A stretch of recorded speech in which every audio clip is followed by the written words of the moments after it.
교수님, 이상한 일이 벌어지고 있습니다. 데이비드가 급하게 문을 두드렸습니다. 안녕하세요. 저는 엠마 리처드슨입니다. 코넬 대학교 식품영양학과에서 교수로 재직 중이에요. 42살 뉴욕타임스 칼럼니스트로도 활동하고 있죠. 전공은 문화인류학적 관점의 글로벌 식품 트렌드 연구입니다. 오늘 아침 제 연구실 문을 두드린 사람은 월스트리트 헤지펀드 매니저 데이비드였어요. 그는 평소에도 냉철하기로 유명한 사람인데 오늘은 달랐습니다. 얼굴에 긴장감이 역력했죠. 데이비드는 노트북을 펼쳐 보여줬어요. 화면에는 동원산업 주가 그래프가 떠 있었습니다. 하루 만에 8.3% 급등. 제가 20년 동안 식품 산업을 연구하면서 본 적 없는 상승폭이었어요. 원인은 단 하나였습니다. 미국 팝스타 카디비의 인스타그램 라이브 방송.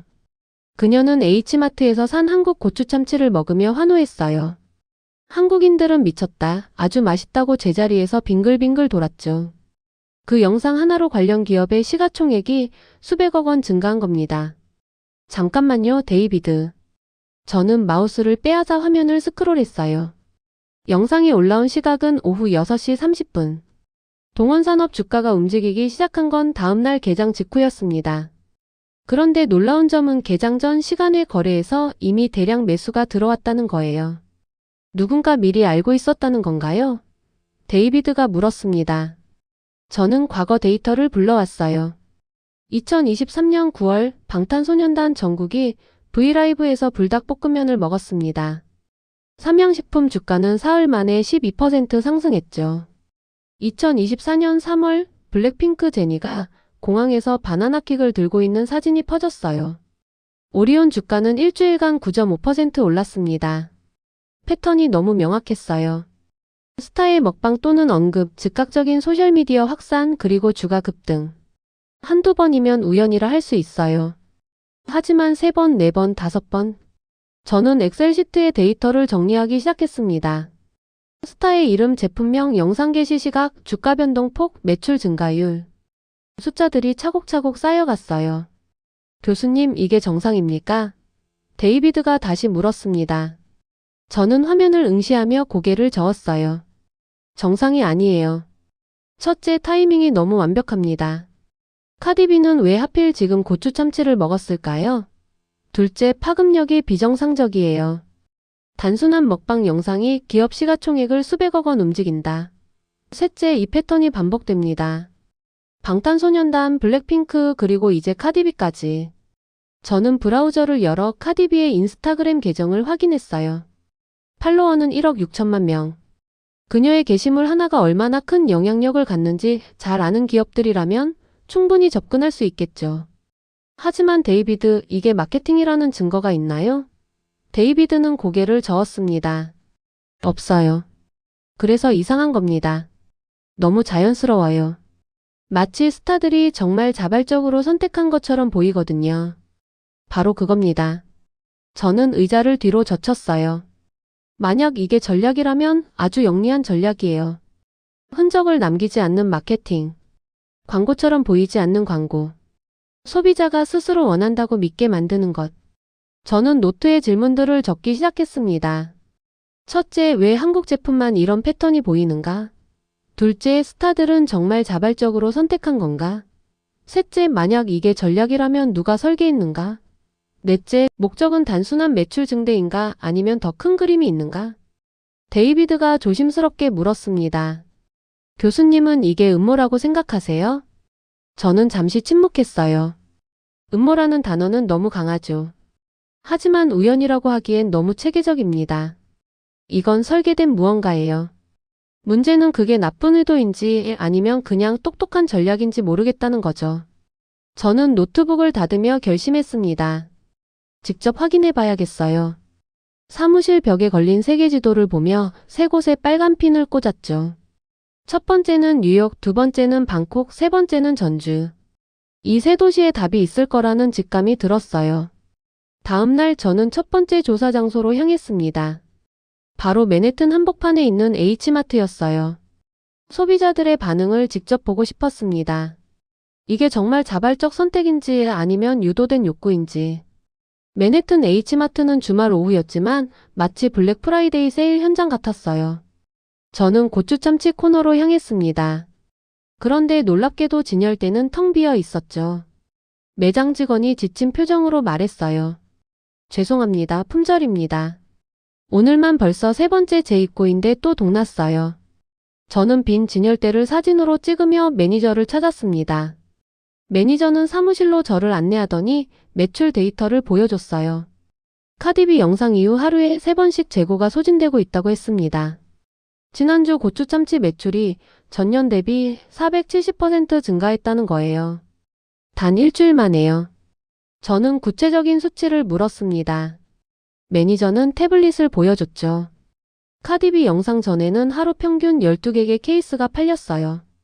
그런데 영상 이후엔 하루 평균 68개 케이스가 나갑니다. 거의 6배죠. 더 흥미로운 건 구매 고객층이었어요. 이전에는 주로 한국계 미국인들이 샀습니다. 그런데 지금은 히스패닉, 아프리카계 미국인, 백인까지 인종을 가리지 않고 모두 찾고 있어요. 매니저의 말에 저는 고개를 끄덕였습니다. 저는 대기줄에 서 있던 20대 여성에게 다가갔습니다. 실례지만 왜 이렇게까지 기다리시나요? 그녀는 환하게 웃으며 대답했어요. 한국 음식은 특별하거든요. 단순한 캔 참치가 아니에요. 고추와 참치의 조합에 마요네즈와 김을 더하면 그건 하나의 문화 경험이 되는 거죠. 문화 경험이요? 제가 다시 물었습니다. 그녀는 휴대폰을 꺼내 카디비 영상을 보여줬어요. 보세요, 카디비가 얼마나 행복해하는지. 저도 그 행복을 느끼고 싶었어요. 그래서 여기 왔습니다. 저는 노트에 적었어요. 문화 경험을 소비한다. 제품이 아니라 감정을 산다. H마트 밖으로 나오니 브루클린에서 왔다는 30대 남성이 쇼핑백 2개를 들고 있었어요. 저는 그에게 물었습니다. 고추 참치 사러 오셨나요? 그는 고개를 끄덕였죠. 브루클린에서 맨해튼까지 1시간 걸렸어요.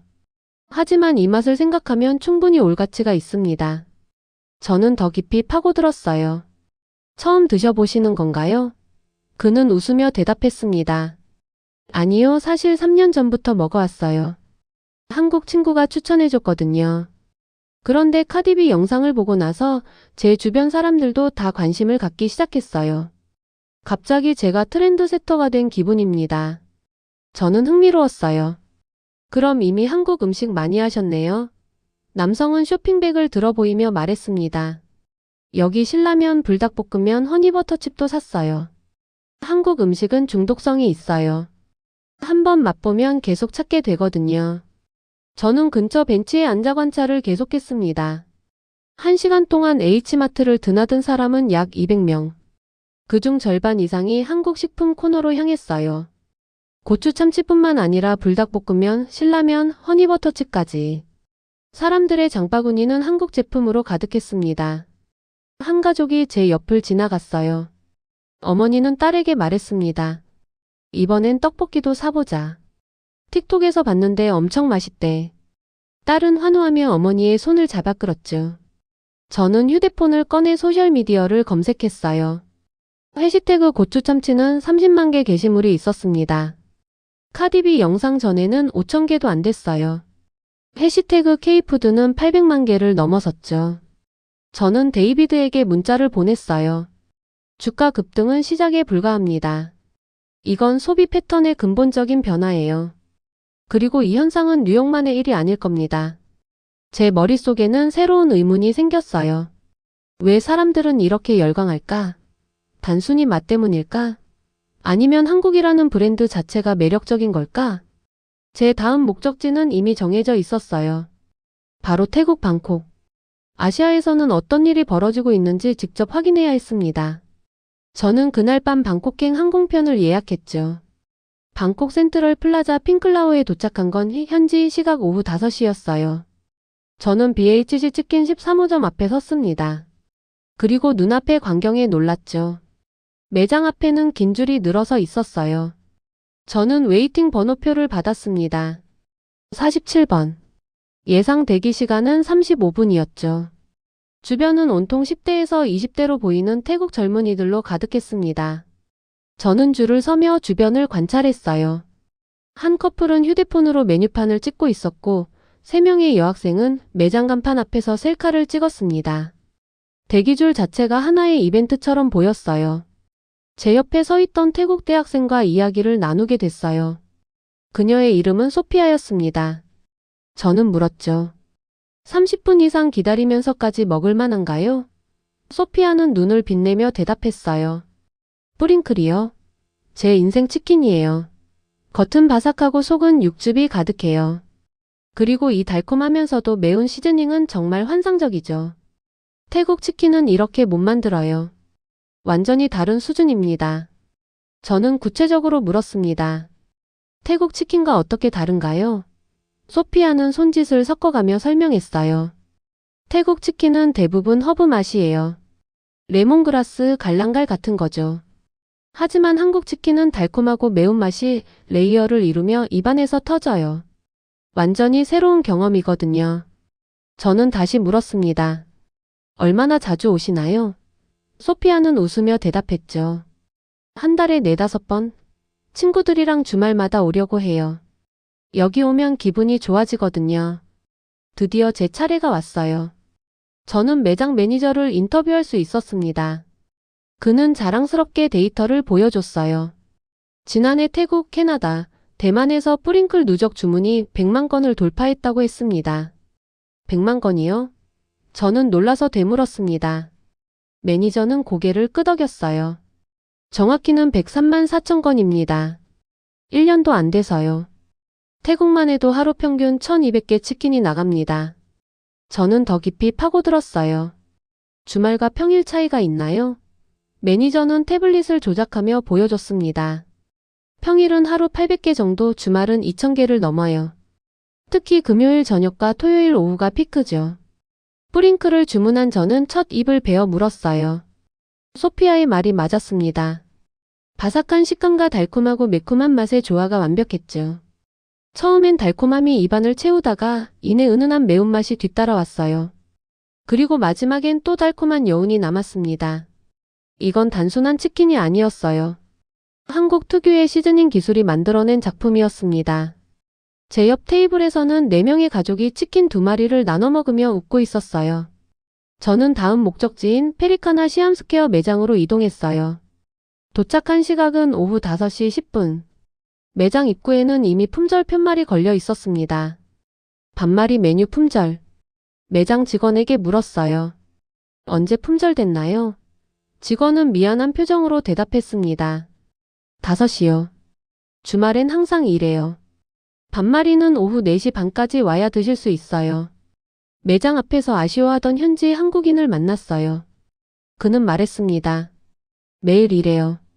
오후 5시만 되면 반마리는 무조건 품절이에요. 정통 한국식 양념 통닭 맛이 태국 사람들한테 완전히 먹혔어요. 요즘 주말엔 일찍 안 오면 아예 먹을 수가 없습니다. 저는 노트에 적었어요. 현지화가 아닌 정통성으로 승부. 이게 바로 차별화 전략이구나. 맘스터치 매장도 방문했습니다. 싸이버거를 주문한 저는 또 한 번 놀랐어요. 두툼한 치킨 패티, 신선한 야채, 그리고 특제 소스. 한 입 베어 물자 패티의 육즙이 입안 가득 퍼졌습니다. 현지 손님이 옆에서 말했죠. 이게 진짜 버거예요. 맥도날드보다 훨씬 낫습니다. 속이 꽉 차고 소스도 완벽해요. 다음날 저는 방콕 시내 고급 호텔 라운지에 있었어요. RS그룹 임원과의 약속 시간이었습니다. RS그룹은 맘스터치의 태국 마스터 프랜차이즈 운영사였죠. 임원은 정장 차림으로 나타나 악수를 청했어요. 그리고는 태블릿을 꺼내 저에게 보여줬습니다. 화면에는 태국 전역을 보여주는 지도가 떠 있었어요. 저희는 3년 내 태국 전역에 35개 지점을 확장할 계획입니다. 목표 매출은 5억 바트, 시장 점유율은 2.5%예요. 임원의 목소리는 자신감으로 가득했습니다. 지도를 자세히 보니 빨간 핀들이 체계적으로 배치되어 있었어요. 방콕 중심부부터 시작해서 치앙마이, 푸켓, 파타야까지. 주요 관광도시와 대학가를 모두 커버하는 전략이었죠. 저는 지도를 손가락으로 짚으며 물었습니다. 이 배치는 어떤 기준으로 정하신 건가요? 임원은 확대 화면을 보여줬어요. 각 핀마다 예상 유동인구, 소득 수준, 경쟁업체 분석이 첨부되어 있었습니다. 철저한 상권 분석을 거쳤습니다. 1일 유동인구 3만 명 이상, 평균 소득 중상위층 20대에서 30대 비율 40% 이상인 지역을 선정했어요. 임원의 설명은 군사작전 브리핑 같았습니다. 저는 물었습니다. 왜 이렇게 공격적인 확장을 하시나요? 임원은 미소를 지으며 대답했어요. 맘스터치의 사이버거와 치맥 문화는 아세안 시장 거점 전략의 핵심입니다. 태국이 성공하면 베트남, 인도네시아, 필리핀으로 자연스럽게 확장될 거예요. 그는 다른 화면을 띄웠습니다. 아세안 10개국 지도가 나타났고 각국마다 진출 시기가 표시되어 있었어요. 태국은 2022년, 베트남은 2026년, 인도네시아는 2027년. 도미노처럼 말이죠. 임원이 덧붙였습니다. 한 나라가 성공하면 다음 나라는 훨씬 쉬워집니다. 태국에서 검증된 메뉴와 운영 시스템을 그대로 복제하면 되니까요. 도미노처럼. 그 단어에 저는 소름이 돋았어요. 이건 단순한 프랜차이즈 확장이 아니었습니다. 체계적인 시장 점령 작전이었죠. 저는 노트북을 꺼내 제가 조사한 자료를 펼쳤어요. BHC는 작년에 태국 최대 배달 플랫폼과 독점 계약을 체결했습니다. 이게 사실인가요? 임원은 잠시 망설이다 고개를 끄덕였어요. 공개된 정보니까 말씀드리죠. 네, BHC는 그래푸드와 3년 독점 계약을 맺었습니다. 배달 전용 매장을 주택가, 오피스가, 대학가에 전략적으로 배치했죠. 저는 BHC 내부 자료를 보여달라고 요청했습니다. 임원은 난색을 표했지만 결국 일부 데이터를 공유했어요. 매장마다 상권 분석이 첨부되어 있었습니다. 예상 주문량, 타겟 고객층, 경쟁사 현황까지 세밀하게 계산되어 있었죠. 심지어 배달 최적 경로까지 분석되어 있었어요. 주문부터 배달까지 평균 23분, 25분을 넘기면 고객 만족도가 떨어진다는 통계를 근거로 한 거였습니다. 이건 군사작전 수준의 정밀함이었습니다. 저는 노트에 적었어요. 우연이 아니다. 모든 것이 계획되어 있다. RS그룹 임원이 말을 이었습니다. 한국 치킨 브랜드들이 태국에 진출한 건 최근 2, 3년 사이예요. 하지만 벌써 태국 치킨 시장의 판도를 바꾸고 있습니다. 현지 브랜드들이 한국식 시즈닝을 모방하기 시작했어요. 증거가 있나요? 제가 물었습니다. 임원은 휴대폰을 꺼내 사진들을 보여줬어요. 태국 로컬 치킨 브랜드 메뉴판이었습니다.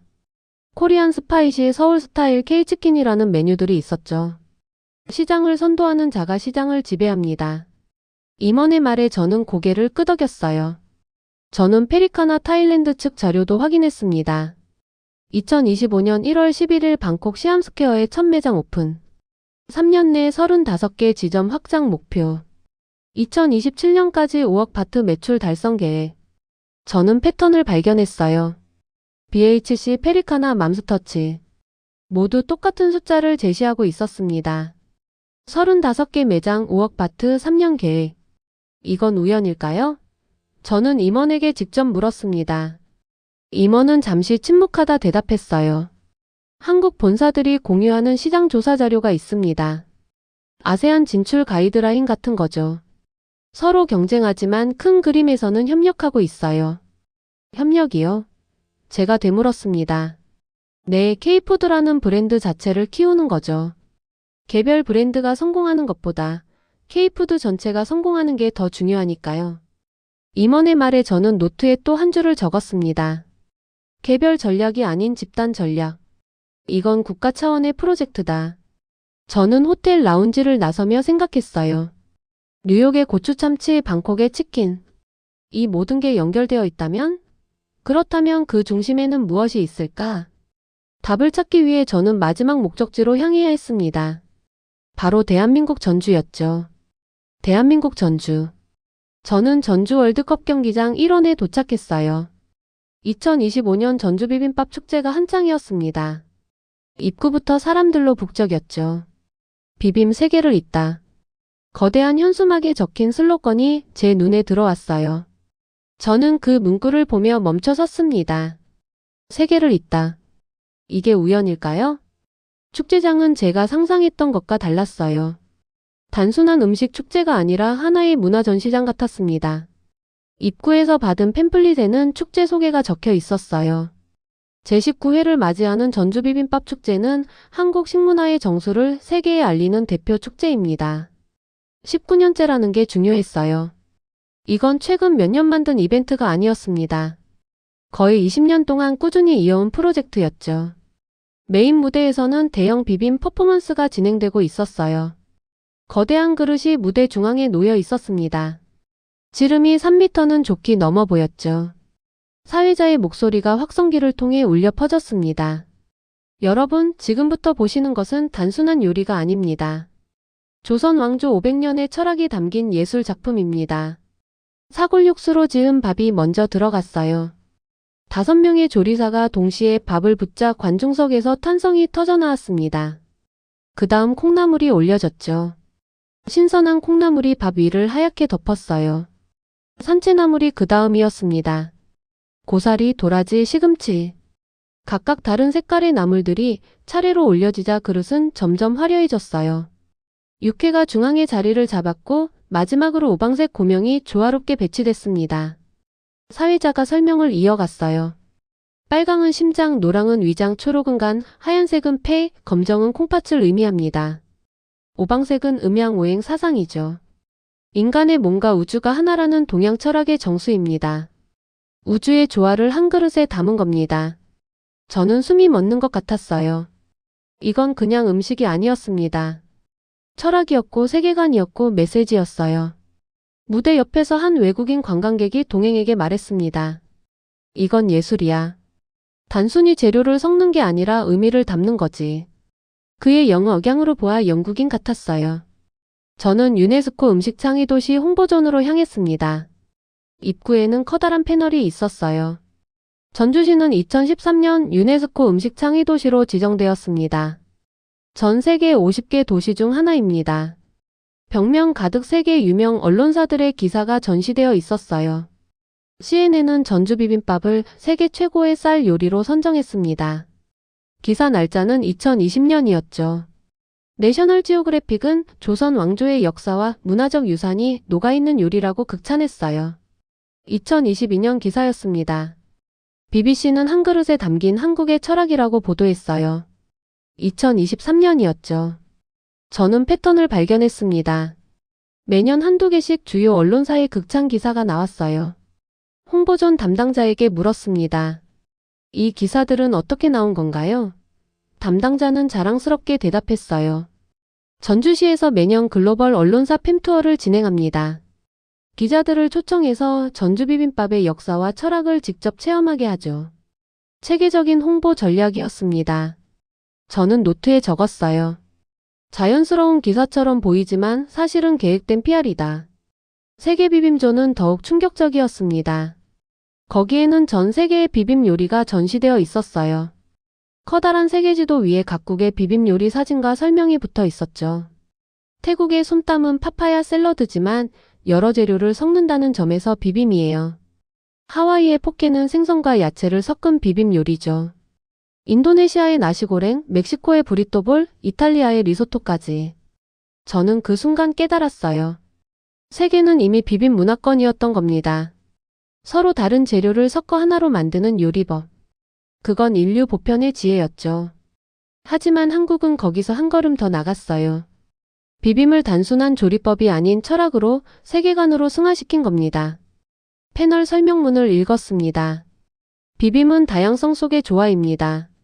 각각의 재료가 제 맛을 유지하면서도 하나로 어우러져 새로운 맛을 창조하죠. 이것이 바로 한국 문화의 핵심 가치입니다. 저는 사진을 찍으며 생각했어요. 이게 메시지구나.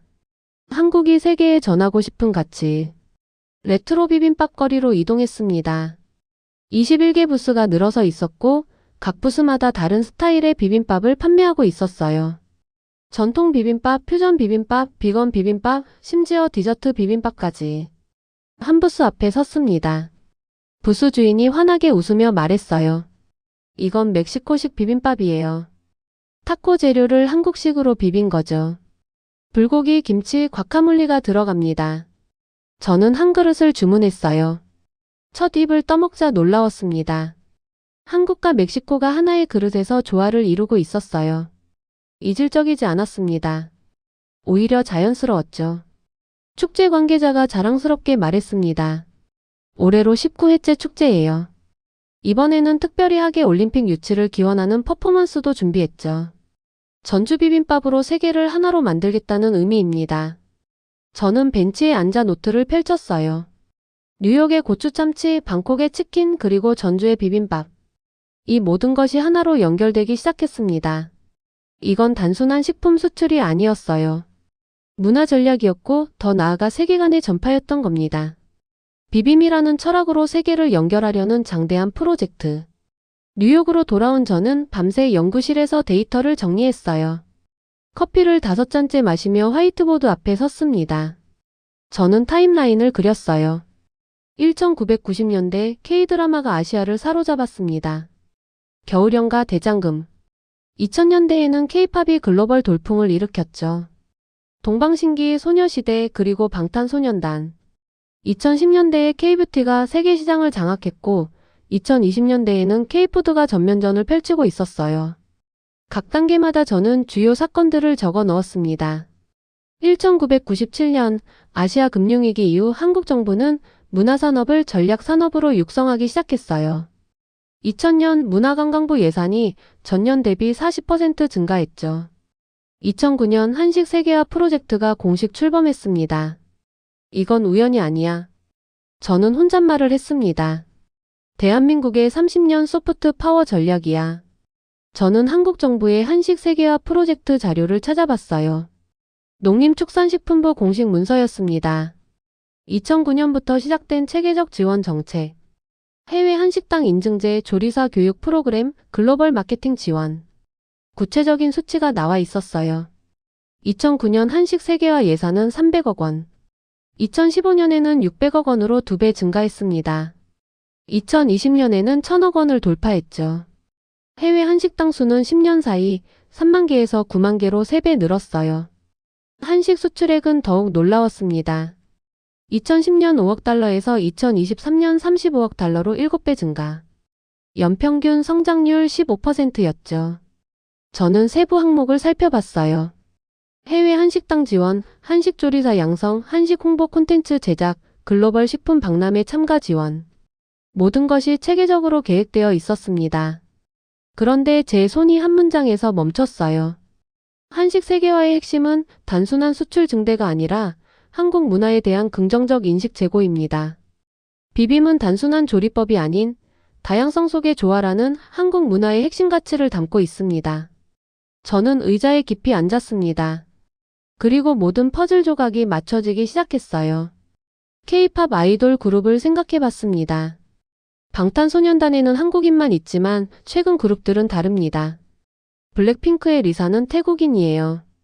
세븐틴에는 중국인과 미국인 멤버가 있죠. NCT는 한국, 중국, 일본, 태국, 캐나다 출신이 한 팀을 이뤄요. 서로 다른 국적과 문화가 하나로 섞여 조화를 이루죠. 이게 바로 비빔 아닌가요? 저는 화이트보드에 적었습니다. K-팝 이퀄즈 문화 비빔. K-드라마도 마찬가지였어요. 최근 한국 드라마들은 할리우드 제작진과 협업합니다. 오징어 게임은 넷플릭스와 공동 제작했죠. 파친코에는 한국, 미국, 일본 배우들이 함께 출연했어요. 다양한 문화적 요소를 섞어 새로운 콘텐츠를 만들어내는 거죠. 그리고 K푸드. 고추 참치는 참치에 고추를 더한 거예요. 서양의 참치 통조림 기술과 한국의 고추 문화가 만났죠. 뿌링클은 미국식 프라이드 치킨에 한국식 시즈닝을 비빈 겁니다. 비빔밥은 말할 것도 없죠. 21개 재료가 한 그릇에서 조화를 이루는 거예요. 저는 화이트보드에 크게 썼습니다. 비빔 필로소피, 비빔 철학. 그 아래에 작은 글씨로 적었어요. 차이는 갈등이 아니라 풍요의 원천이다. 다양성이 모여 조화를 이룰 때 새로운 가치가 탄생한다. 한국은 비빔이라는 철학을 통해 메시지를 전달하고 있었어요. 이게 바로 한국이 세계에 전하고 싶은 가치였던 겁니다. 저는 더 깊이 파고들었어요. 한국문화체육관광부의 해외 문화센터 현황을 확인했습니다. 세계 32개국의 한국문화원이 있었어요. 각 문화원에서 운영하는 프로그램 통계도 있었죠. 가장 인기 있는 프로그램 1위가 한식 요리 교실이었습니다. 2위가 K-팝 댄스, 3위가 한국어 강좌. 한식 요리 교실 참가자는 연간 15만 명을 넘었어요. 유네스코 음식 창의 도시 네트워크 자료도 찾았습니다. 전주는 2013년에 지정됐어요. 지정 이후 체계적으로 비빔밥을 세계에 알리는 전략을 펼쳤죠. 연도별 전략을 보니 놀라웠습니다. 2013년 유네스코 지정, 2014년 전주비빔밥 영문 홍보 책자 제작, 2015년 CNN 선정 작업, 2016년 세계비빔밥 포럼 개최, 2017년 글로벌 요리 학교와 협약, 2018년 미슐랭 가이드 진출.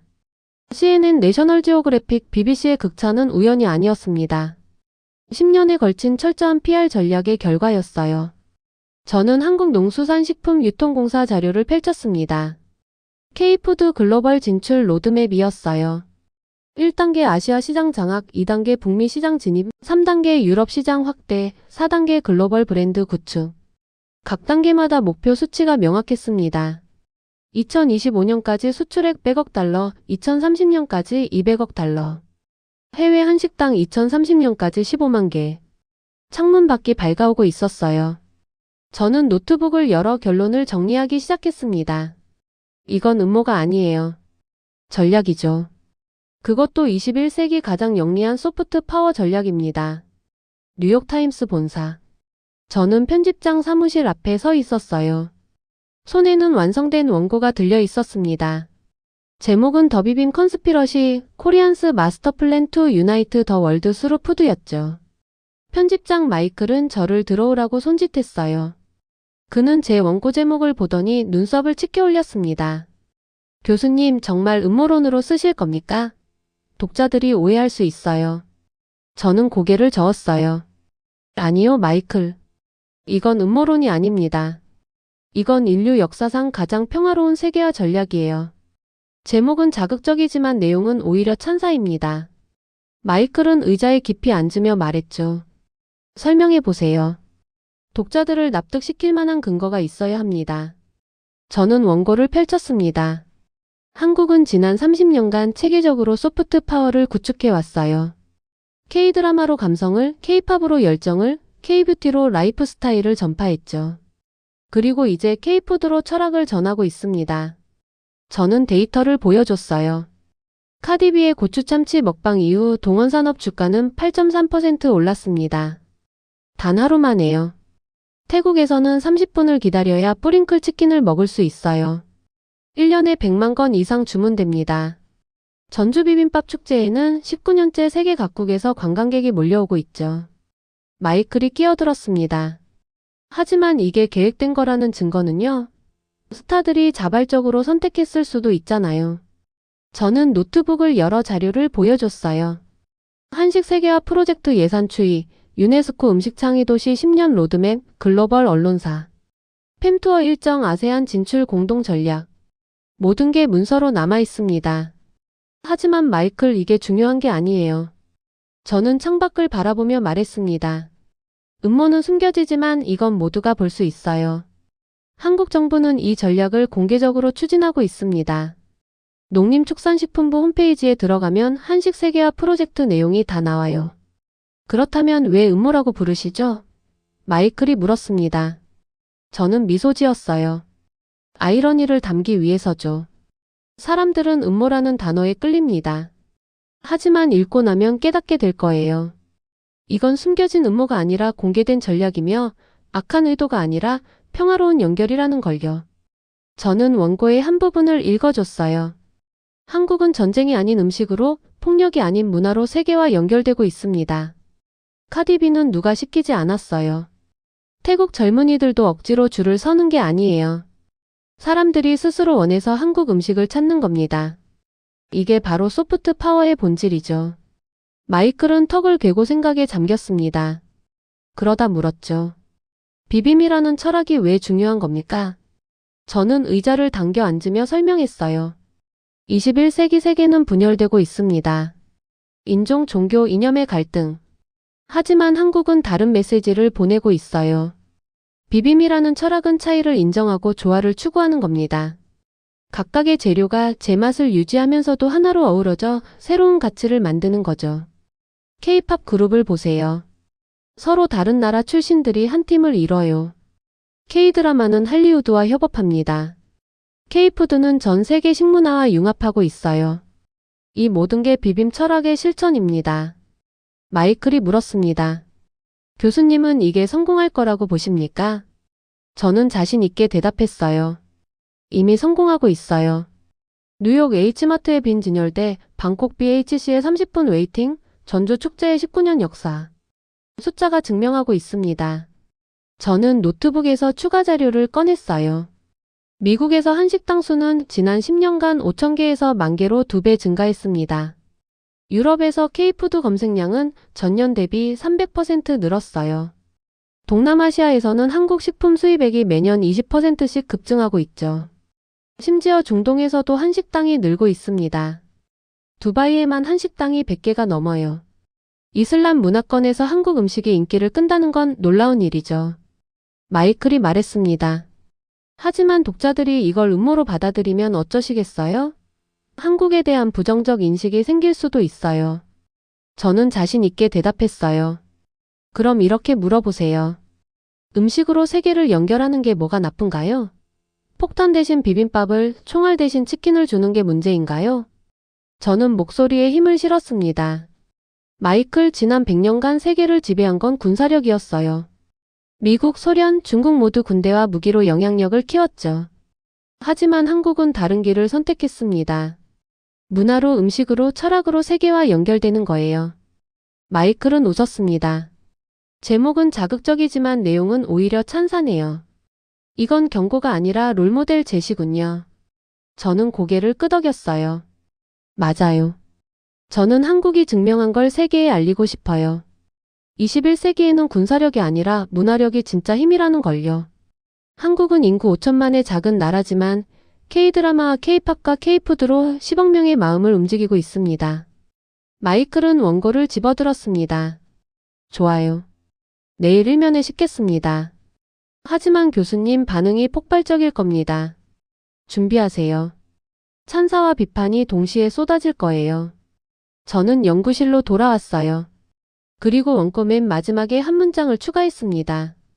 세계는 이미 비빔의 시대로 접어들었다. 그리고 그 중심에 한국이 있다. 이것이야말로 21세기 가장 아름다운 음모다. 기사가 나간 지 사흘이 지났어요. 제 이메일함은 말 그대로 폭발했습니다. 하루에 1,000통이 넘는 메일이 쏟아졌죠. 연구실 전화도 쉴 새 없이 울렸어요. 찬성 의견도 많았어요. 한 하버드대 사회학 교수는 이렇게 썼습니다. 리처드슨 교수님의 분석이 정확합니다. 한국의 문화 전략은 21세기 소프트 파워의 교과서예요. 이건 모든 국가가 배워야 할 모델입니다. MIT 경영대학원 교수는 더 구체적이었어요. 한국은 하드 파워 없이 소프트 파워만으로 글로벌 영향력을 키운 최초의 사례입니다. 군사력도 경제 규모도 상위권이 아닌데 문화적 영향력은 세계 5위 안에 들어요. 반대 의견도 거셌습니다. 한 블로거는 음모론이다. 한국을 과대평가했다고 비판했어요. 뉴욕 포스트는 단순히 음식이 맛있어서 팔리는 건데 무슨 거창한 전략이냐고 조롱했죠. 하지만 가장 많았던 반응은 의외로 이거였어요. 그래서 뭐가 문제인가요? 맛있으면 됐죠. 한 독자는 이렇게 썼습니다. 한국이 음식으로 세계를 정복한다면 기꺼이 정복당하겠습니다. 저는 CNN 생방송 인터뷰 요청을 받았습니다. 뉴욕 CNN 스튜디오. 화장실에서 마지막으로 옷매무새를 고치는데 심장이 두근거렸어요. 앵커 앤더슨 쿠퍼가 저를 맞이했습니다. 교수님, 한국의 K푸드 전략이 위험하다고 보십니까? 그의 첫 질문은 날카로웠어요. 저는 고개를 저었어요. 전혀요. 오히려 이것이야말로 21세기가 나아가야 할 방향입니다. 한국은 증명했어요. 미사일이 아닌 비빔밥으로, 탱크가 아닌 치킨으로도 세계를 움직일 수 있다는 걸요. 화면이 전환됐습니다. 뉴욕 H마트의 텅 빈 고추 참치 진열대, 방콕 BHC 매장 앞 30명이 넘는 대기줄, 전주 비빔밥 축제에서 환호하는 각국 관광객들. 제가 직접 촬영한 영상들이 차례로 흘러갔어요. 앤더슨이 물었습니다. 그렇다면 이건 계획된 전략이 맞나요? 한국 정부가 의도적으로 추진한 겁니까? 저는 대답했어요. 네, 전략입니다. 하지만 강요가 아니에요. 한국은 선택지를 제시했을 뿐이죠. 카디비는 스스로 고추 참치를 선택했어요. 그녀에게 누가 돈을 줬다는 증거는 없습니다. 태국 젊은이들도 자발적으로 뿌링클을 찾아요. 이게 바로 소프트 파워의 본질입니다. 앤더슨이 추궁했어요. 하지만 한국 정부가 10년 넘게 수천억 원을 투자했다는 게 교수님 기사에 나와 있지 않습니까? 저는 침착하게 대답했습니다. 맞아요. 하지만 그게 문제인가요?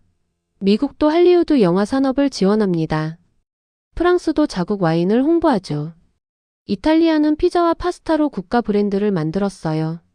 한국이 한식을 지원하는 게 뭐가 잘못됐습니까? 저는 카메라를 똑바로 보며 말했습니다. 중요한 건 방법입니다. 한국은 강요하지 않아요. 사람들이 스스로 원하게 만들죠. 세계는 이미 비빔의 시대로 접어들었어요. 서로 다른 문화가 섞이고 조화를 이루고 새로운 가치를 만들어내는 시대. 한국은 그 철학을 음식으로 보여준 겁니다. 앤더슨이 마지막 질문을 던졌어요. 교수님은 한국의 이 전략이 계속 성공할 거라고 보십니까? 저는 확신에 찬 목소리로 대답했습니다. 이미 성공했어요. 뉴욕 거리마다 한식당이 있고 방콕 쇼핑몰마다 한국 치킨집이 있어요. 전 세계 슈퍼마켓에서 한국 라면을 팔고 있죠. 숫자가 증명합니다. K푸드는 이제 세계인의 일상이 됐어요. 인터뷰가 끝난 후 저는 연구실로 돌아왔어요. 책상 위에는 작은 소포가 놓여 있었습니다. 한국에서 온 거였죠. 소포를 열어보니 고추 참치 캔 3개가 들어 있었어요. 전주시 관계자가 보낸 거였습니다. 메모가 함께 있었죠. 리처드슨 교수님의 기사 잘 봤습니다. 전주 비빔밥의 철학을 정확히 이해해 주셔서 감사합니다. 작은 선물을 보냅니다. 저는 웃음이 났어요. 그리고 캔 하나를 땄습니다. 밥을 지어 고추 참치를 올렸죠. 마요네즈를 뿌리고 김으로 쌌어요. 한 입 빼어 물었습니다. 카디비 말이 맞았어. 저는 혼잣말을 했습니다. 한국인들은 정말 대단해. 음식 하나로 세계를 움직이다니. 창밖으로 뉴욕의 저녁거리가 보였어요. 거리 곳곳에 한국 음식점 간판들이 빛나고 있었습니다. 10년 전만 해도 한두 개였던 한식당이 이제는 블록마다 있었죠. 제 연구실 근처에만 한식당이 5개였어요. 제 휴대폰이 울렸어요. 뉴욕타임스 편집장 마이클이었습니다. 교수님 축하드립니다. 기사가 올해 최다 조회수를 기록했어요. 300만 뷰를 돌파했습니다. 그리고 옥스퍼드대에서 특강 요청이 왔어요. 제목은 음식으로 세계를 연결하는 법이래요. 저는 미소 지었어요. 고맙습니다, 마이클. 하지만 진짜 주인공은 제가 아니에요. 비빔의 철학을 세계에 전한 한국이죠. 전화를 끊고 저는 다시 창밖을 바라봤습니다. 맞은편 아파트에서는 누군가 한국 드라마를 보고 있었어요. 화면이 창문으로 비쳐 보였죠. 길거리에서는 10대들이 이어폰으로 케이팝을 들으며 걷고 있었어요. 한 소녀의 가방에는 BTS 배지가 달려 있었습니다. 그리고 코너 한식당에는 저녁 손님들이 줄을 서 있었어요. 백인, 흑인, 히스패닉, 아시안. 모든 인종이 함께 한국 음식을 기다리고 있었죠. 세계는 이미 비빔됐어요. 서로 다른 문화가 섞이고 조화를 이루고 아름다운 무언가를 만들어내고 있었죠. 그 중심에 한국이 있었고 그건 정말 놀라운 일이었습니다. 제 노트북에는 새로운 프로젝트 제목이 떠 있었어요. K컬처 소 소프트 파워 대 체인지드 월드. 다음 연구 주제였습니다. 이번엔 K드라마와 K팝의 전략을 분석할 계획이에요. 저는 남은 고추 참치 김밥을 한 입 더 베어 물었어요. 그리고 생각했습니다. 이게 바로 평화로운 세계화구나. 음식으로 세계를 연결하는 것. 폭력이 아닌 조화로, 강요가 아닌 선택으로. 이것이 K푸드의 진짜 음모다. 제 연구실 벽에는 세계 지도가 걸려 있었어요. 저는 지도를 바라보며 빨간 핀을 더 꽂았습니다. 베트남, 필리핀, 인도네시아, 브라질, 멕시코. 다음에 조사해야 할 도시들이었죠. K푸드는 멈추지 않을 거예요. 이건 시작에 불과했습니다. 10년 후, 20년 후 세계는 어떻게 변해 있을까? 저는 기대가 됐어요. 밤이 깊어갔습니다. 저는 연구실 불을 끄고 나왔어요. 복도를 걸어가는데 청소부 아주머니가 말을 걸었습니다. 교수님, 한국 음식 좋아하세요? 제 딸이 요즘 한국 치킨에 빠졌어요. 저는 웃으며 대답했습니다. 저도 좋아해요. 맛있잖아요. 세계는 이미 비빔됐어요. 그리고 그게 아름답습니다.